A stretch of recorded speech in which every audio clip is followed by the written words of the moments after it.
Welcome to the Lean Practice Podcast. I'm Angus, joined with Aaron and Nathan, and the idea here is pretty simple. It's three of us just talking about the profession, what's working, what's not, and what's not being spoken about but probably should be. Between us, we've seen bullshit advice that's causing courage to quit the profession by the time they're 40, and we'd like to just help put an end to that. We aren't really in this to tell you what to do, how to do it, or what the best playbook is. We're here to just show you what it actually looks like to build a practice around the life that you want, rather than the one someone else drew up for you. That's really it. Let's get into it. So I'm going to start off with some old thinking that I got last week, which was a guy told me that he was the reincarnation of BJ Palmer. Aaron, do you know who BJ Palmer is? Yeah. Yeah. He's the founder of Cairo. I then got a message from someone who said they know about 10 BJ Palmers. And my thought was, if you put those 10 guys in the same room, would they all get along? Or do you reckon they'd all there can only be one? It'd be a bit of a fight to the death. With some kind of weird adjust off. Just like, just see who's got the divine innate power of the adjustment right here. Right. Yeah, I don't know. 50-50. I don't know which way it goes. Maybe they all just converge into one. I don't know. But I will give you like 2-to-1 odds that 10 of the 10 are all American. Like there is. Yeah, not making any friends. Yeah, there's no like Korean Kara that's like, I'm BJ Palmer. And for the record, I'm intentionally not doing an accent there because I don't need to get cancelled this early. I'm in Korea. I'll check for you, okay? Yeah, keep an eye out, man. If you see any big hands anywhere. Hold a sign. Yeah. Perfect. Well, so getting into the topic was reinvesting back in your business. So I've seen a few videos on this the last few weeks, and we've all obviously had our own experiences of it.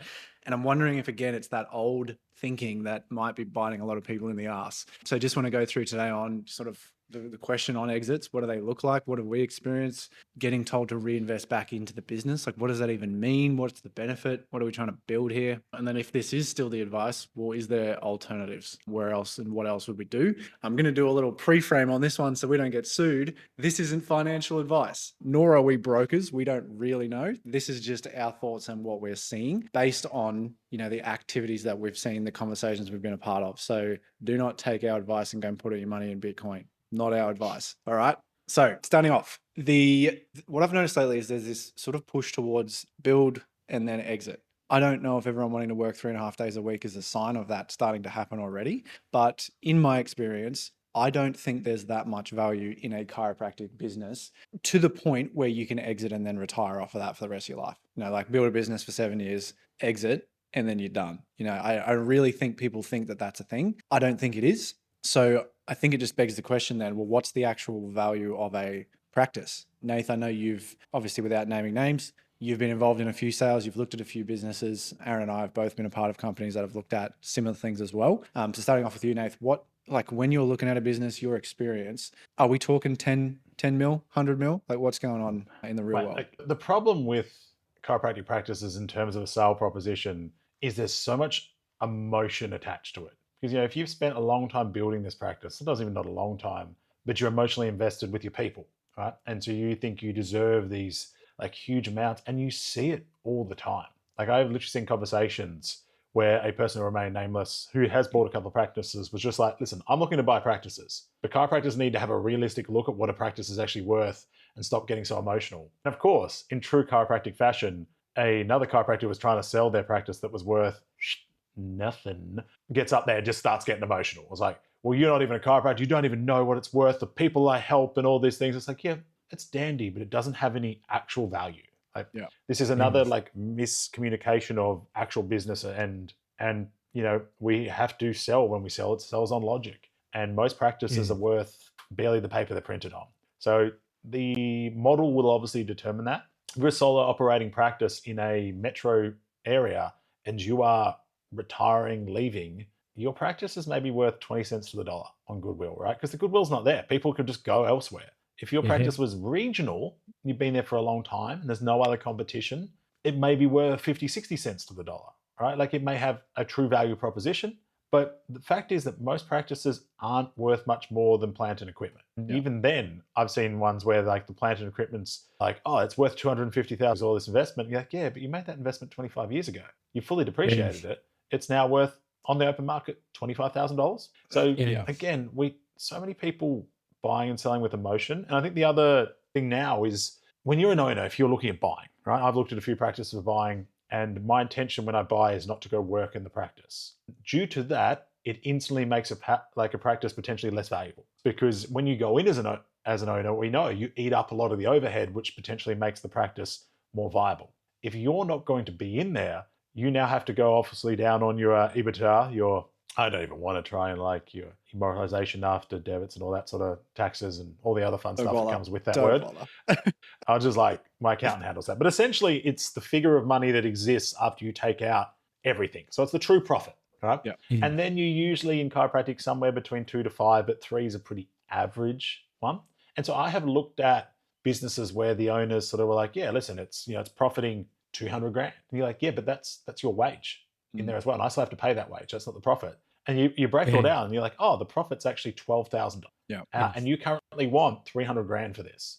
So you want a 30 times, like that's not realistic. Yeah. And I just don't think people understand that framework. Yeah, you said a couple of interesting things there, like country versus city, obviously is one, but then like the complexity of that too is when you're in a country town, which I think we've probably had enough experience in this to see, is when you do go in and purchase out there, usually the business is built on that person being there for 30 years. So even if it's a beautiful business, as soon as they sell and move on, whatever you're buying, you're literally buying goodwill. Like you're buying debt just to be a nice guy. And I think maybe a few years ago, well, probably 10, 20 years ago, that was a thing. Nowadays, it's just like, from the practices I've seen bought and taken over, it is a nightmare to take over a practice in a country town because no one likes change. No one wants the new guy coming in. They want the old guy to stay there till he dies. The transition for the seller sometimes is really bad too. Like I've seen these guys work for 30, 40 years and then just get rinsed for 12 months by their patients because they're leaving.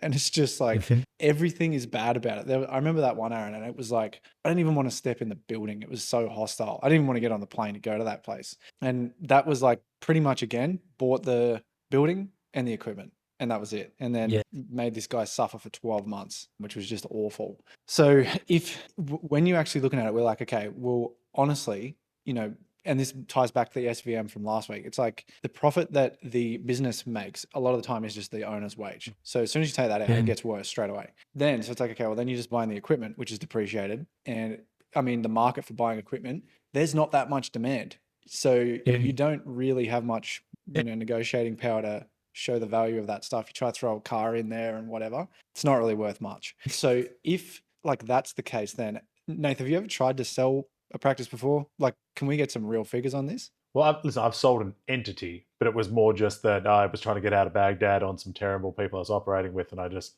got it out of here. But as everyone know, I had a second practice 6 months into opening my main clinic, worked for some people, and went through what I like to call the stepbrother syndrome. So most people have seen the movie Step Brothers, or at least they should have at some stage. And there's a bit where they're trying to get a job and they're both in tuxedos and Seth Rogen's interviewing them and they're like, it's all going well, this is super cool. And then the other dude farts and then it's all awkward. And then the dude's like, actually, this is kind of messed up. He uses a different word, but that's what I like. There's so many relationships like that where you're like, oh, this is good, this is going super well. And then that fart happens and you're like, something's wrong here.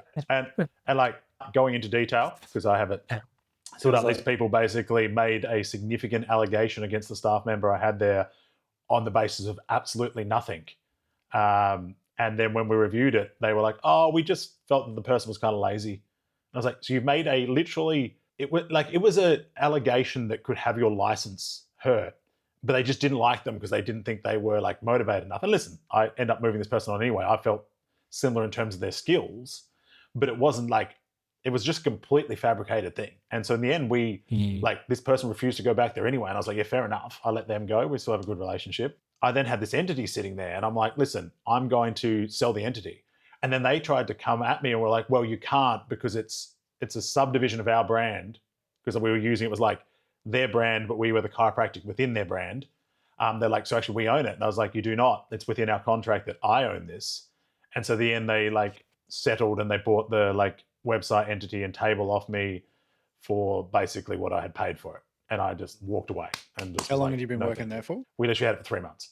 Okay, cool. Okay. Yeah, like I went to like ramp it into a full-time gig and like a week later I got rid of it. That's the intensity it was like.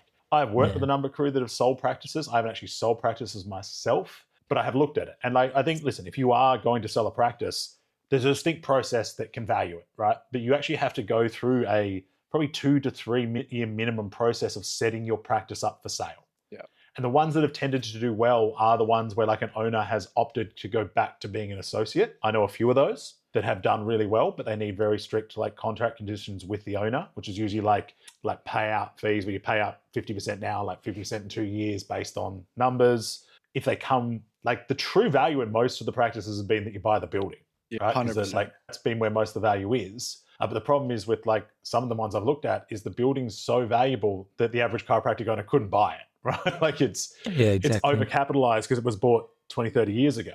So it doesn't have value there. And so it is a challenge. I think the other case where buying a business is actually truly valuable is an associate buying out their entity. Yeah. So, within my contract, I know many others that have it similar.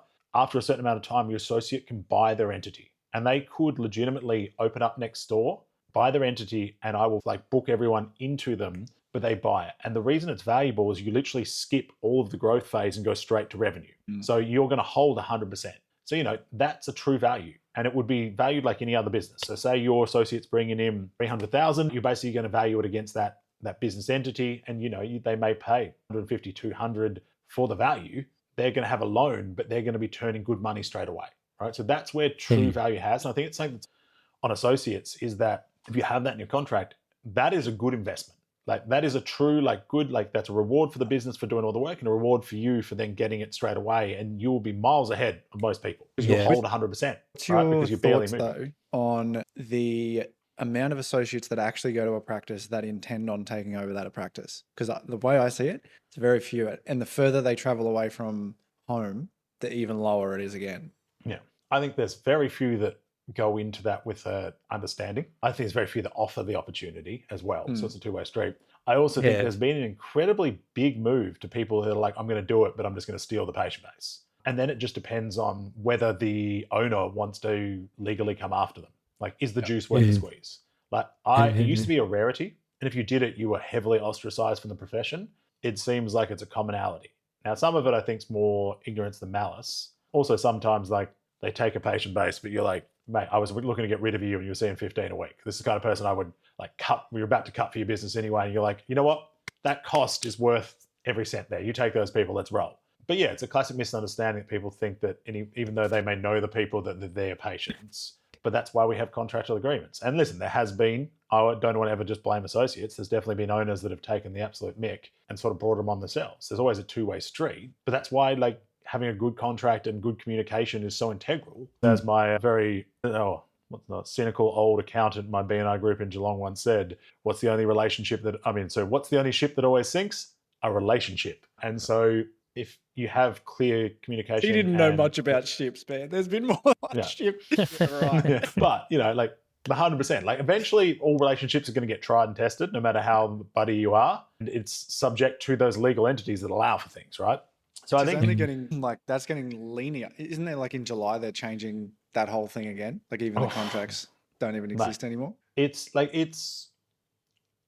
I think we're seeing, and again, me and you are in Australia. Aaron's an international man of mystery. He could be any Southeast Asian or other country at the moment. For example, he could be in Botswana. Who knows? But the point is over here, we seem to have a government that has decided that for all their misspendings, that small business must pay the price, right? Because apparently all the small businesses are the ones like taking all the money off everybody, which is ridiculous. But yeah, you're right. Like we're moving into here, like contract conversions. They want to put super up again. You're doing payday super. You want to tax something else now. We want to, they want to remove the CGT opportunities for stock, crypto, and housing shortly as well. So you don't get that discount. So some concerns out there, which again, further comes along the idea of like selling your business is not the value it used to be. No. I also think we're seeing this byproduct of everyone moving into what we call the Fortune 500 model, all the people running and I quite like Gino Wickman and all these other cool stuff, but they're like CEO vibes, which are all from big companies with big exits that aren't reliant on the owner, where so much of the chiropractic entity is reliant on the owner. So 100%. You're not going to make millions out of a chiropractic practice. That's just not who's buying it anyway? Like the associate doesn't have $1 million. No. And that's it. Like if you were to sell it, there's super limited amount of people that could even buy it within the industry. And although there was some temporary times where big conglomerates were picking up health practices, it doesn't seem they've continued with chiropractic practices because of the relationships that build in them. They're more focused on things like physiotherapy, where the relationships are a lot more transient because they rely heavily on chronic health plans, NDIS, and all these things, which are more clinic-based authority, and they hold with the clinic rather than they follow practitioners. So it's just a different entity and time you're living with. Do I think you can sell a practice and make some money? Absolutely, right? But I think it requires a lot of very careful planning. And I think the other side of it, you have to almost set your business up where it can run lean, scale up, and then get to a point where you actually aren't in the practice. So you're actually selling an entity that has like 4 associates, all seeing like 100 a week, and there is distinct monetary value on the side. You have established staff. So this person basically just steps in. There's no other change inside the practice other than the ownership. And it's very rare to see those. It is very rare. Look, and you just said who's going to buy them? Well, if you're in the big groups, you're actually looking for arbitrage, right? You're looking to go into a practice that has some wheels. You can play your systems, but you're not looking to pay a premium for those, And so the guys who have the coin to buy and have the growth plans to scale that way, they're looking for arbitrage, man. They're not going to come in and pay premium dollar, get screwed, have their margins hit immediately. They're going to come in and say, what can we do to flip something here? And how fast can we get profitable? And they're not going to look at a premium buy for that. So the ones that are going to buy, they're not going to buy your ultra premium ones that are effectively a risk to the company. When I used to be in fitness, we had a boot camp of about 300 people. So we had 5 locations at the time, morning, evening boot camps, and I was the operations guy for that company, and he was the owner was basically trying to sell it. And I ran 3 of the locations, and then there was one location in particular that we were trying to exit the trainer.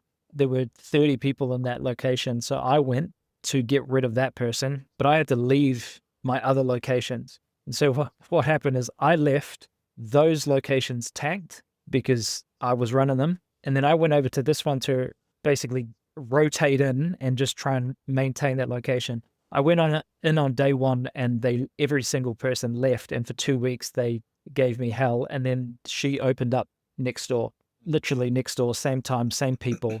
And the point is like, this is a people business, right? Fitness is a people business, but chiropractic is a people business. And so it comes down to like, what are we actually buying here beyond the plants and the equipment? You're buying the list. And the reality of a people business is that people do business with people, not with the entities. They don't even give a crap about the entity, right? So the thing is like in marketing, one of the things that we value is a list. If this was an e-commerce business, I would say, is the product a viable product? What's the LTV on that product? What's the repeat purchase on that product?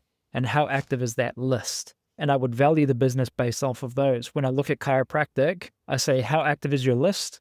What's the LTV of that list? What's the repeat purchase of that list? What's the likelihood that if I come in and reactivate, those people are going to become my patients? And if it's low, there is no value at all in that. So you might go in and buy a blooming 9,000, 10,000 people list. And if that's 25 years of history, maybe they're sitting on paper, like it's not even digitized. Like there is no value in that. Yeah. And this is the thing is like people come in and like, oh, this is worth heaps. It's not even an active list, dude. Yeah. To put this in chiro context, what Aaron's saying is an active list is you talking to your email list every single week. That's an active list, and actually being able to email them and get a response from those people. I would say 1% of practices can actually do that, based on what we've seen. Like 25-year list, we've done reactivations and you just get responses that just say, oh, this person's actually passed away. Like that's how dead email lists are, and contact lists. So what he's trying to say is like, if you can't predict a response and get a cost and outcome of reactivating that list, what are you paying for? Like you're not really paying for an email list. And then, so again, it's like, well, there's no value in all the years of work that you've put in to build 25 years of an email list. You've just like lost all of it. I mean, like it doesn't even exist. And I think this is why the question of like, what does the exits mean. And it's like, what are we trying to build here? Because you could spend, you could be under this illusion that you're going to work for 7 years and then exit and retire. But I think what we're trying to say is that, people are working for 25 years trying to exit and then maybe getting, I don't know, 100,000, 200,000 for these practices, which is heartbreaking, but it's the reality. Listen, I think on a established, still good returning practice, because I know a lot of the established ones, like a lot of the older chiropractors have just sort of like backed out a bit. Like, so it's all like often non-profitable, but I would say like anywhere from 50,000, 300,000, and 300,000 is probably on the upper echelon by the time you add plant and equipment. Oh yeah. Now, they exist, but again, it's not millions. Now, most of the crew with the 25-year history have you invested their money in multiple properties and are just exiting and a couple $100,000's a nice bonus. And then those are still the ones that think their practice is worth $1 million, right? You're dreaming here, brother. But it is, most of it's all about, like, if their practice is worth $1 million, it's because the property is worth 950,000. Yeah. So if that's the reality, then then what? Like, why is the advice to reinvest back in your business? Like, we obviously know, and Aaron, you can probably give us more context on this with other business models where someone trying to scale a marketing agency to a 200 million a year, and it's like, invest back in and get an ops director for 200K a year because that'll give you this return. Like, what the heck are chiros actually reinvesting in? Like, what are we supposed to reinvest in? And then what are we getting back from that? So Aaron, if you could can you just give us like context around other businesses? Because I feel like this is a classic example of other business models. We're trying to take that advice and apply it to ours, and it's just shooting people in the foot. Yeah. Well, you look at the gurus right now, they have the most traction outside of chiropractic that are actually influencing chiropractic coaching right now. They're digital entrepreneurs. You either run a digital agency, you run a coaching program, you have a SaaS company, right? All of those are highly scaled. What's SaaS? Just for the software as a service. Okay, so your Descript, what we're filming on right now, right? So there's a product at the center that doesn't often rely on a single person to fulfill it. All right. So now you've got a product that is scalable, whereas chiropractic it's not scalable in the truest sense, man. And so you're getting these outside influences start to impact the coaching level of chiropractic. And then those ideas are being funneled in. And I feel like the advice is, it just doesn't, like, why are you giving big company, big corporation advice to small business? It doesn't make any operational sense. And so you're getting these super bloated practices. You've got practices that maybe see 150, 200 people with an operations director, right? Or with a social media person and an agency. So you've got a social media manager, you've got a CA, or you've got multiple CAs, then you've got an operations director, and then you've got yourself, and you may be practicing or not. That's too much for a small business. And yet there's a belief of some form of enterprise value by having multiple hats in the company. And again, like, if you truly value it the way that we've been looking at valuing a practice, there's no value in those additional hats. Like, I see that as risk. If I require a operations director, that's a risk for me, because I don't know anything that's going on in the practice, and the SOPs are subject to that person's expertise. So if I don't hold those expertise myself, then that's an issue. That person leaves, the practice it's hurting, right, immediately. And so you're getting all these weird positions inside of a practice, which just, they don't fit there. They fit in a digital business, they fit in our business, they fit in a coaching business, but they don't necessarily fit in a practice. And obviously, look, man, I'm not going to speak beyond that, but the things that you're seeing and the advice that you're getting are coming from digital entrepreneurs that are funneling that advice down. It's been adopted by coaches inside of chiropractic, who are then taking those principles, not contextualizing them to chiropractic, and almost just verbatim copy pasting. The next thing that you're going to see, I kid you not, is going to be how to book patients via SMS and all that, because that's the big thing going on right now, right? Like, it's also copy paste, duplicated, but it's not contextualized. And so I actually think that this is creating a problem for the industry as opposed to creating legitimate solutions for it. Again, I'd be willing to see what you guys think of here. I think you nailed it. Like, it's building it around a product, but then ultimately we're the product. which I think that's the hardest pill for everyone to be swallowing at the moment. It's like, you're the product, then you want to get out of the office more, so you're selling the product less, or we've got a cap. I don't want to see 200 a week, I want to see less. So then it's like we're adding more to the same product but selling less of it. And that's until it gets to a point sometimes where it costs more to deliver the service than it does to actually make, like, to what you charge. And that's what's really not making sense to me. It's that reinvestment. So maybe, Nath, like in your case, what's worth reinvesting in? Because I think the way we're interpreting this is, it's like, okay, reinvest as in like putting money in your super that you're going to see a return on later. Whereas I'm not seeing that return later happen. And you might actually be better, again, not financial advice, just putting extra money in your super account now. It doesn't seem to have that compounding effect. So if you were to reinvest in your business, what would it be and what would it not be? Yeah, like listen, I think just to double back onto Aaron's point before we even talk about that, like you said, I think a lot of the coaches are getting advice from those experts. We all know who they are. If we don't, then you'll be living under a rock. But they're using the advice for their coaching business, which is a scalable enterprise, and then trying to give the same advice for a brick and mortar service people business, which has high caps. And as you go to expand that, you have to then put on more staff. In most industries outside of, like you said, SaaS or that, there's a fixed cost, right? If you sign a new subscription, we sign another 100 subscription, it doesn't increase the like percentage you lose. But if you put an associate on, instantly, probably at minimum 50% goes out the door, right? And so every time you scale or reinvest by expanding, you are already, half of it's already gone. And then if you start going multi-location, then you need ops teams and all these things. Now, there are some people who have done it, but it's the rarity, and the longevity of it remains to be seen.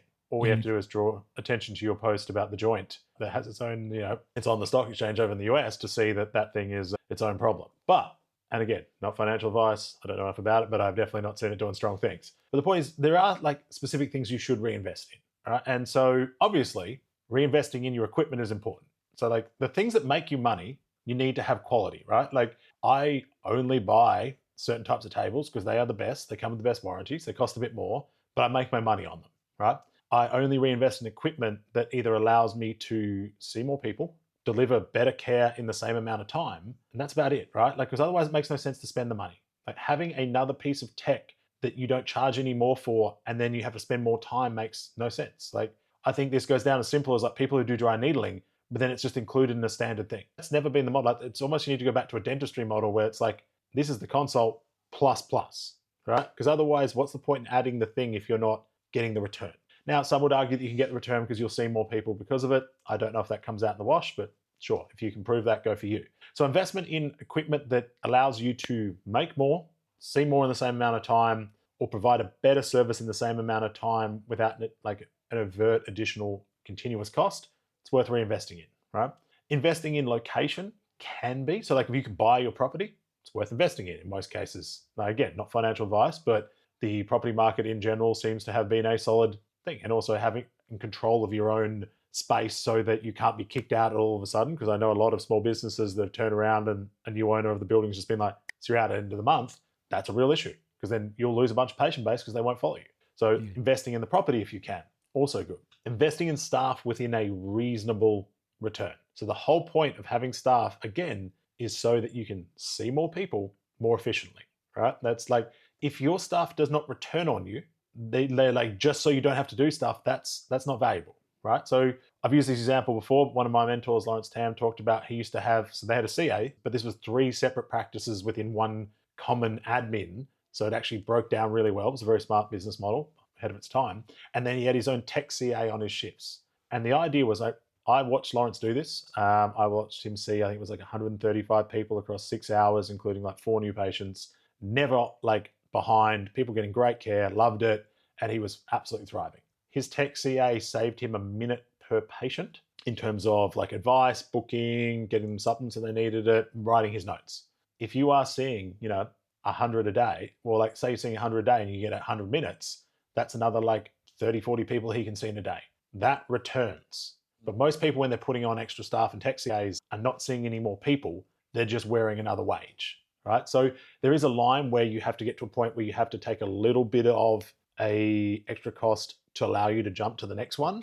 But what I see most in chiropractic these days is people barely like scraping by and they're like, I need to invest so I can be this thing that I'm going to be in 10 years. And you're just going too far ahead. Beyond Yeah. that, like there's a little bit of tech investment. I think like there's investing in slightly more expensive tech in terms of your CRMs, your automations and that, if they can replace potential human pathways that are being lost or disrupted. There is definite investment in like gifting for patients. There's a great book by John Ruhlin called Giftology, where it's, someone refers you without them even knowing, you give them a nice gift. Costs you less than say giving a free adjustment, and it builds a referral and return through that. So again, you're investing on something that returns. But in terms of, I think the real thing that's being pushed is investing in your business from the sense of like building it up to sell. I would say that almost anything that is being recognized outside of these things is actually devaluing the sale possibility of the business or the proposition of the business. And then the other one that people are going into really heavily at the moment is adding extra services.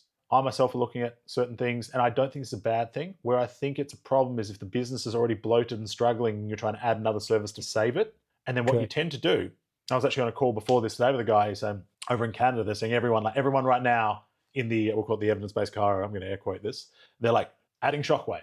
Like it's just like, and so suddenly they've got this huge lease on something and they're not charging any more money for it, but it's because they're evidence-based. Or people are adding, decompression physio, exercise classes, like all the different things. And you're actually diluting the offering and confusing people when they come into your business. Instead of it being a chiropractic clinic and that's your higher returner, now people are like, oh, which one do I use? What's going on? It's almost undercutting yourself. So it's appropriate to have accessory services as long as they feed back profitably to the main thing. But the main thing still needs to be the main thing. But again, I don't think like 90% of those things don't actually make your business more valuable in the eyes of a buyer. It's just a temporary return. And there's something that I think we should talk about on that, but I've just ranted for a moment. So I'm going to give you guys some space. Yeah. Well, I think that the burning thing in my brain here is, are you adding a service because you think it's going to give you a return, or are you actually trying to help the people who are in front of you more? And I think you answered it by saying adding more services to get additional revenue, thinking that that's going to save your business. I don't know how many practices I've walked into, and there is a big box, I'm not going to label the company, of technology that they thought was a great idea at the time, probably cost them 20 grand, and now they don't use it anymore. And I feel we like all know what that is. Yeah, I feel like it just keeps like it's just this cycle. It's like, oh no, reinvest, because then you can charge a little bit more for this and this. And it's like the patient didn't even fucking want that. Like just make the experience so good that it's just like there'd be nothing worse than feeling bad because you've just upsold someone onto something that they don't want. Like that's not worth the investment in air quotes. So I've literally had this in my practice, right? So when I opened my practice, I had a piece of technology from Valve called the Human Track. It's a really cool thing. I really liked it. It's basically a three-dimensional, it's kind of like a posture scan, but does posture, does movement, so you can move through ranges of motion. It measures the joints. It's 3D feedback, gives a really great report. It was kind of cool. There was a cost to it. It wasn't extravagant, but it was a cost. And then I got to this point where for 99% of people, let's say you work with them for a while, it's like most postural things. You can't rescan it for a good 3 months plus, right? Because otherwise, like you haven't given the body actually tangible time to change. Yeah. And so people aren't seeing the return on it quickly. And we would actually have people that say reactivate and like, listen, I want to come back in, but I don't want to do the scan because I don't see the point. And I'm like, so why am I paying this money? Yeah. For this thing? And I literally switched it from, it was a $400 a month thing down to just doing like a posture scan, which is a $30 a month subscription. And people were happier with it. Like it was almost too confusing for people to interpret. It also at the time really lacked in the before and after. So you literally, if you were doing a re-exam and we were doing it, you had to put the old report up next to the new report and literally interpret it for them rather than actually it showing what the before and after meant. So it was a fantastic piece of software, particularly in like a sports performance setting. But in a standard chiropractic clinic, it just, less is more. And people don't get that as excited as we are. There'll be one or two, but you don't build your business on the minority, you build it on the majority, right?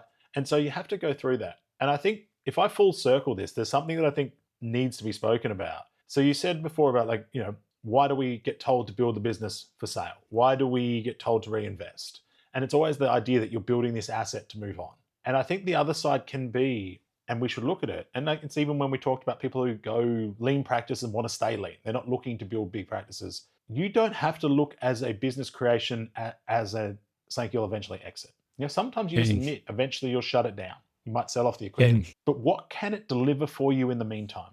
If you open a practice, Correct. you run your micro practice, or maybe you get a couple of associates, and you run that for 15 years, and it delivers high return for you, high profit margin, what as we call the wedge, like really returning on that margin, your SVM's high, you're seeing a lot of money from it. That money is what you get to invest, whether it's super, whether it's property, whether it's stocks, whatever it is, whether it's in other businesses.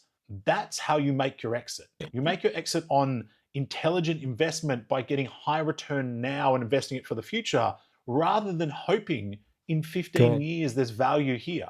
Because often that, we all know, it's the classic, everyone should have heard this, it's like it's not timing the market, it's time in the market, right? Taking that bit of money every week, every year, and investing it constantly over a 15-year period is almost certainly, in our industry, going to deliver way more money than you could ever sell your practice for. And if you've seen that, if you've seen the return, when you get to the end, if you get a little bit of money and you get to hand as many people up to you as you can so they're still cared for, and you just get to smile and nod and be like, listen, here's the practice. It's still turning over, $1 million a year. No, if you give me 200 grand for it, I'll give you everything. I'll whop it over. You're hard to lose. Someone will take that because there's a returning practice. They know they're might drop 50% of volume, but it's still going to be there. You get paid out some good money, and the people get looked after.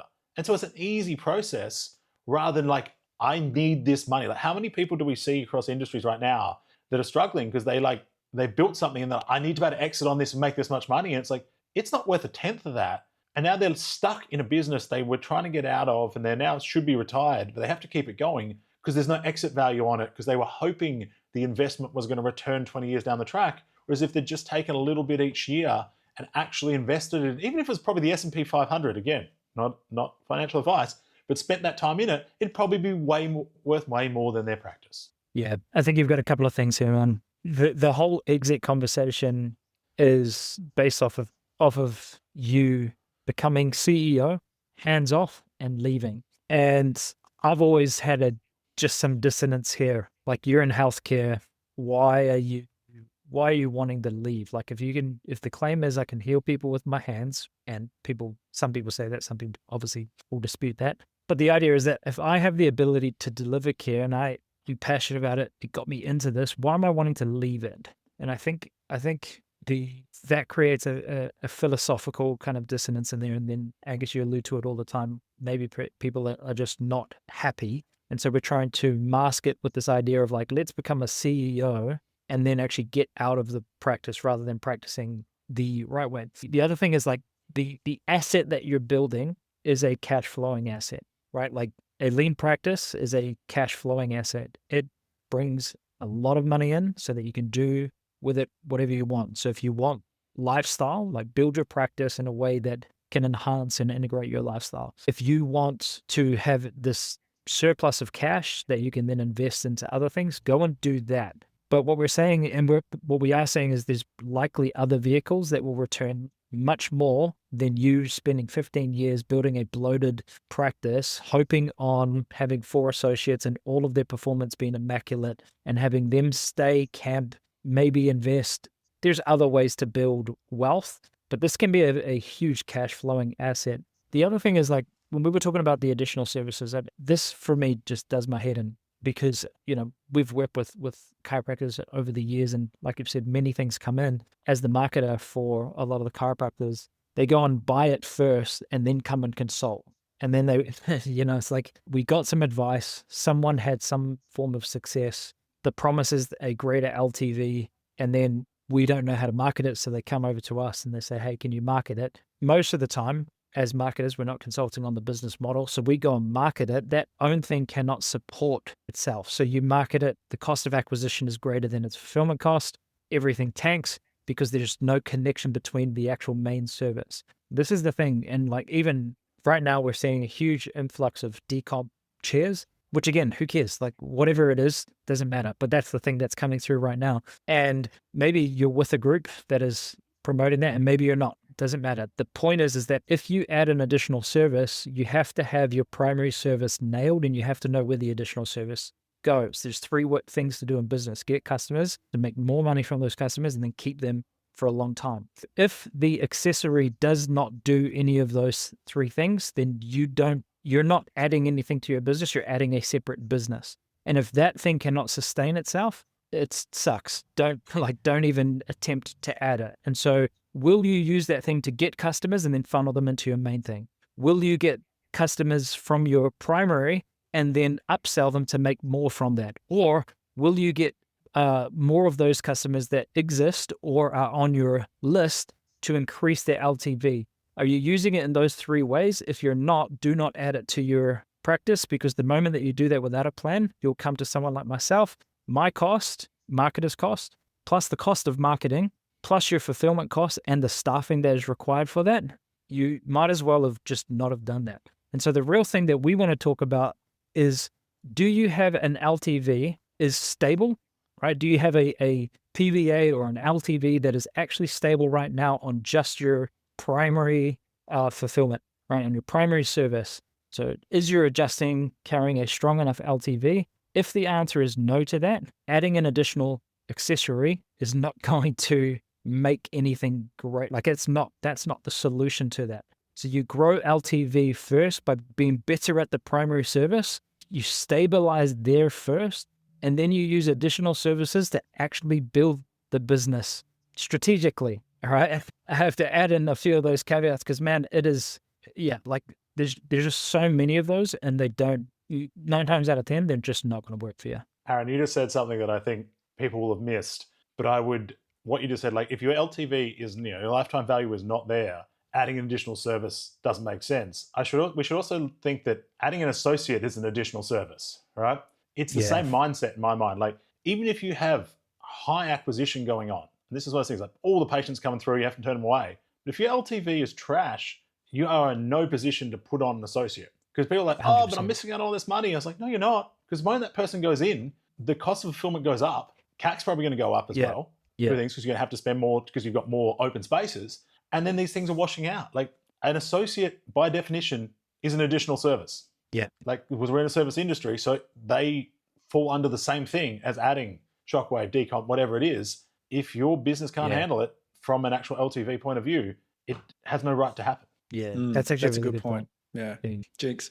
Yeah, Ken. Okay, so if, from what I've just heard, is this a fair enough way to sort of summarize reinvesting back in the business? They can be a very good cash flow business. So reinvest back into the cash flow. Don't reinvest thinking that you're going to get this huge exit in 5 years' time, because you're probably not. So then if you are reinvesting back into the cash flow, what would the life look like then? Like what does practice, what does the build out, like what does it look like? Because to me, and this is what you touched on before, Aaron, I've always felt as a chiro, like you went and studied, you got the degree, you paid for it, you've done all the stuff. You can easily make $100 an hour, which is a lot of money per hour if you worked 40 hours a week. Other people would kill to make that much. For some reason, we forgot about that. And it's like, okay, I don't want to work. And it's like, well, you're the product, one thing. But then it's like, well, why don't you want to work? Most of the time, it's because you're not practicing the way you want to practice. Then you go and talk to someone like Nathan or myself or anyone else who's just taken, a minute to sit down about this is how I actually want to practice. They love it. Like they actually love going to work, turn on the dubstep, and they just smash it out, right? So it's like, why, if you know you can make really good money, because that's just naturally the job description, why not make it that you actually want to be there? Like that's the next thing. That's the lifestyle, and which sounds all like, oh, I want a balanced life. It's like, no. I just want to show up to work every day and do that for the next 40 years and have a really good cash flow that I can then use to go and have a really good life at the same time. If I want to buy the business, which I might sell later, awesome. Or I might just take it out and take my wife out for dinner. I don't know. But we have an opportunity here where it's like the cash flow can flow. And so make sure it's a thing that you love doing. Make sure that a part of making it the thing you love doing is you need to make sure you're getting the absolute best results for your patients. So if you're thinking of adding all these other things just to improve cash flow and it doesn't make you enjoy your practice at all, when people used to say, can I not get the scans? I used to want to go and die in a hole, because that's just, they know that's them just saying, can you not take my money for that? And it's like, okay, clearly we need to get rid of that out of our business. So that to me, that's what you need to reinvest in. The lifestyle comes from loving being there and just getting the best results for your patients. And then far out, let's just take a bit of humble pie and be like, okay, we can make good money. cool, let's Mm. go do it. I am the product. I don't need to keep adding all this other crap. Just do the thing. Is that a fair Mhm. enough summary, do you think? Yeah, I think so. And I think the one thing I will just caveat in there, I don't know if I mentioned last week, but I think it's worth bringing up again. Like you said, like we forget that most businesses or most people on this planet, if they can make $100 an hour, are very happy. Mm. Right? They're going to work 40 hours a week, which is standard. You make pushing $4,000, you're probably going to see 2.5 of that after tax. Right? Great. I would say in most chiropractic practices, you could probably, if you wanted to only work 20 hours a week, you could easily get yourself to $200 an hour. I don't think that's a huge challenge at all. Right? So the opportunity is there. The thing we have forgotten, like you said, right, like it's just how much value per hour and the amount of hours you work. So I have a good friend that remain nameless who is a medical doctor working in the hospital system, is currently getting ready to see exams to be like one of the, I think it's the resident through there. Their standard work week at the moment, rostered, is 87 hours. All right. That's a normal rostered thing for a doctor, right? In the thing like for the week. Now it varies, but usually his short weeks are like 60 plus. Right? That is what it looks like. Now, does he make some good money? Yeah, because he does 87 hours a week. And you know what else he's doing? He's then having to study when he gets home in prep for his big exams, which is to fly across the country to sit and then manage 2 children. So I'm like, I have had multiple medical doctors. I've actually, in the last 2 weeks, I've had 2 anesthetists, an orthopedic surgeon, 2 physios, and an osteopath all come to see me, right? All referred from either other health practitioners.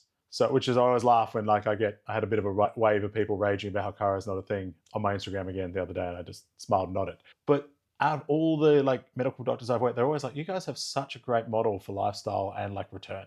Doctors make good money, but most of them have to pack monster hours.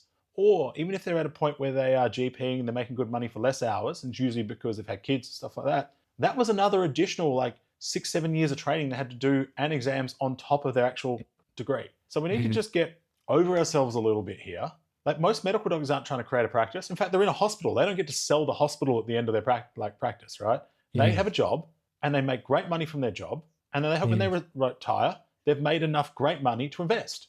But because we're all private practice, apparently we have to be CEOs and directors and entrepreneurs rather than just being like, let's make some great cash, have a great time, and then use that to fulfill my life until the point where I decide I don't want to do this anymore. Yeah. Yeah, bang on. Ooh, put that on a t-shirt and wear it around, Nate. That's a good one. Yeah. So who's put my face with I know why you're poor. So who's stepping it up? Like if you've got a good model that cash flows, why is there so many people in practice experiencing the opposite? Because despite the big claims, like we're again being the most unliked industry in chiropractic, being the marketers, we see the back end of the businesses. We understand that most chiropractors don't have money for marketing. They're cash poor and they need results now. So what you see in the front end and all these crazy results and statistics, it's likely it's not bottom line, it's not profit, it's revenue. But who's creating, like why is it in such a hole? I don't know. This is purely just an opinion, so I don't know the answer to that. I think status has a massive thing to do with it. I think everyone comes out of university, thinks they know what they're doing within 6 months. And then because of that private practice, just naturally how it is, you go out, you go and start your own business and you're supposed to be successful. Then in terms of being successful, then it's obviously revenue is the next thing. Systematizing, making $1 million practice seems to be a identity, I suppose. Like people want to get to that level without thinking about what they're doing to get there. So it's almost just like this guiding light that you walk out, you've got this status, you've just paid all this money for this degree. Then you see this guiding light of $1 million practices, other people are doing it. I'm just going to go in, I'm just going to eyes closed, head first, do that. And then the marketing and the language around that is like, you know, if you're ethical, you should be seeing as many people as you physically can because the world needs us. There's this sick care versus healthcare thing, which I'm not going to go into at all.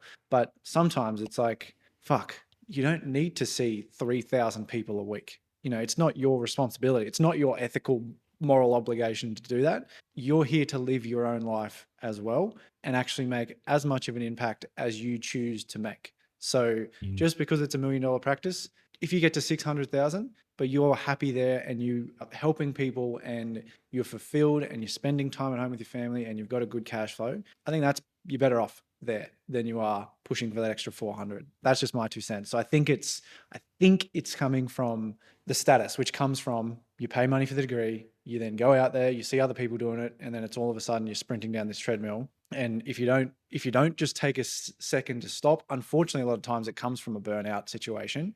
To stop, look back and go, shit, I need to stop doing this. What else can I do? Yeah, you can spend years thinking that you're going to get this $10 million exit, which just never comes. Yeah. No, listen, I think the only things I would add to what you said, because I think status is a massive part, and I think everyone's caught in the highlights hamster reel that is Instagram and TikTok. This market it's a big part of the game, but if you get stuck in there for a long time, you just end up comparing yourself. But I think it's almost status in that, we come out, we are largely the black sheep of the health industry. And so there's a real chip on the shoulder to prove and do more and like chiropractors have always been the best entrepreneurs of the health industry because we had to be. But as things have shifted, because associate model was founded on a time where you made good money because you were running volume. Like the business could support someone at a flat 40% contractor rate, and those people were seeing big volumes, so they were making great money. It actually worked really well hand in hand. Now things have shifted where the costs are so much higher and the volume's not there. So although, like we said, if you are skilled, you can run your own solo operation, you can definitely make those hourly rates over those times. But a lot of chiropractors aren't making those hourly rates. In fact, the goals, they're missing it. The goal becomes numbers and this. It's like, well, how do we get you to a point where you're making this much over the time you want to work? And then they're all working. What happens is they look at the highlight reels and they go, well, I need to run my practice like that. And then maybe they we spoke to someone a few weeks ago, we talked about them before. They did that, got their practice to a point, and then we're just like, I need other people because I'm not even enjoying it. Right? So I don't think many people have really thought about how do they want to practice. They're just trying to conform to what they think works. And so all the people that tend to have the best practice, even the coaches, tend to, because they practice the way they wanted to, and they're able to excel that up. And I think a lot of people that are seeing a low volume would probably see more volume if they actually practiced in the way they enjoyed and it wasn't burning them out. Or the just inherent fear of money that healthcare has is what's stifling them. So these people are seeing lower volume, longer times for less money. Like I know multiple chiropractors, their average visit is probably 4 or 5 times the length of mine, and I charge more. And I'll tell you why, because I offer more value and save people time. But that's not the point. So I think that's where it's at. Like I just think there's this, like you said, they're going to build the big thing to sell, but I just think people have never really sat down and been open to the idea of how do you want to practice? How do you maximize the value of how you want to practice? How do you find the people that you want to hang around with? And then how do you do that long term and be happy with the return rather than thinking that you are the director of nothing here that you're going to sell?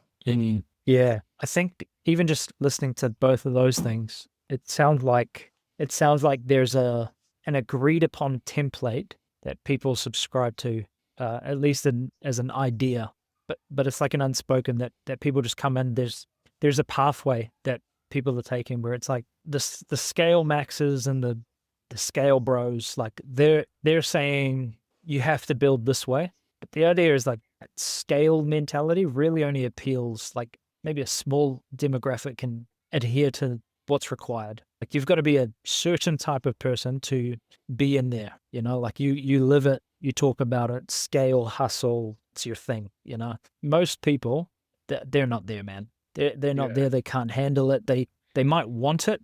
You can't handle it, man. Like it's a lot of work.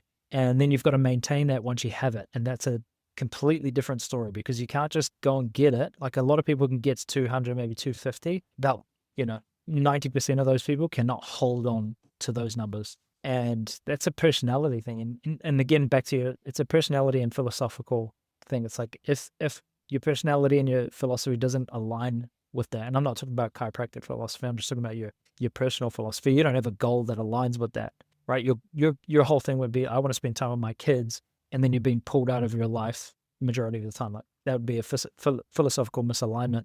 Maybe you just can't maintain that scale. And so what we're not saying is like the techniques in business are largely the same and they're largely contextual, but a lot of the things that actually makes someone successful, and success is very variable, is does it align with you personally, both philosophically and then based on your personality? And if it does, then you're typically going to class yourself as like, I'm successful.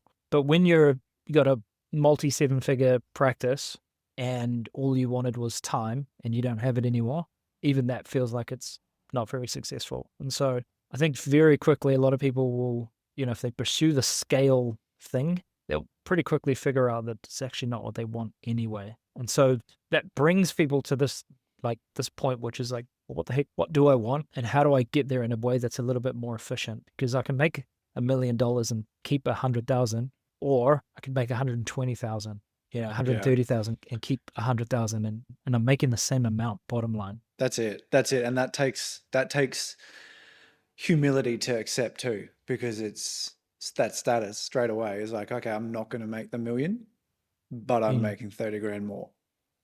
And exactly. It's like people just miss that part. So I think if the scale maxes, I don't think our branding is going to have any of them listening an hour into a podcast. So if you are this far in, you're probably not one of those few % of people who are happy to go do the million. I heard an 8-figure practice the other day. That one made me laugh. But if you're not like, if you're here, you're listening to this, you're probably not one of those people. You've just qualified. So something that might be a worthwhile exercise for you is just sitting down, and instead of just blindly taking the advice and reinvesting and thinking you're going to get a return later, maybe just look at what you're investing in, go and run that SVM number and be like, okay, well, these 10 things don't add to cash flow. I don't know why the hell I have them. Laugh about it, get rid of them, and then keep investing in your own cash flow. And then whenever you go, forward, you see the next tech come up, use it through that filter. It's like, is it going to help me enjoy my work anymore? Is it going to add to cash flow? Do my patients even want this?